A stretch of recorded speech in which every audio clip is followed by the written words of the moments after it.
Good morning student. Class 4 समय विषय सामाजिक अध्ययन गौरवशाली पाठ 4 प्रतापी खारवेल और सम्राट पुष्यमित्र।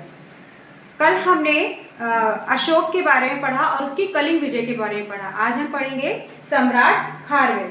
सम्राट खारवेल बहुत ही हिम्मत वाले और बहुत ही शक्तिशाली व्यक्ति थे। खारवेल के भयंकर आक्रमण जब यूनानी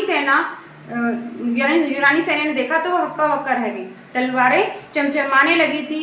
युद्ध भूमि शत्रु के सैनिकों की लाशों से पाट डाली गई। यूनानी सेना में भगदड़ मच गई। सिर पर पांव रखकर वे भाग खड़े हुए। जहां भी रुके वहीं काल उनके सामने मुंह बाए खड़ा था। भारत में कहीं भी टिकना अब उनके लिए संभव न था।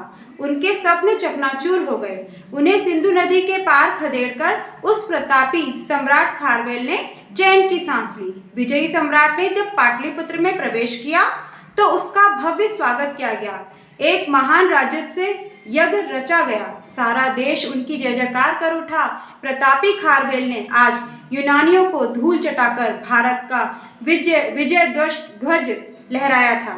डेमेट्रियस तो अपनी करनी का फल भुगत ही चुका था, परंतु उसका सेनापति मिनियाडर उस समय अपमान का घूंट पीकर ही रह गया।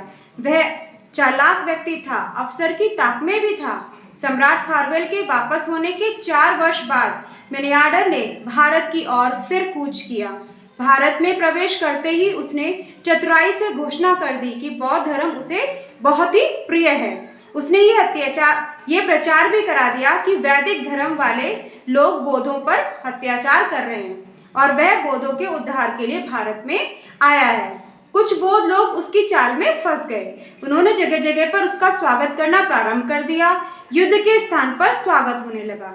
यह देश का दुर्भाग्य था। शत्रु मित्र की ठीक ठीक पहचान न होना देश की सबसे बड़ी कमजोरी रही।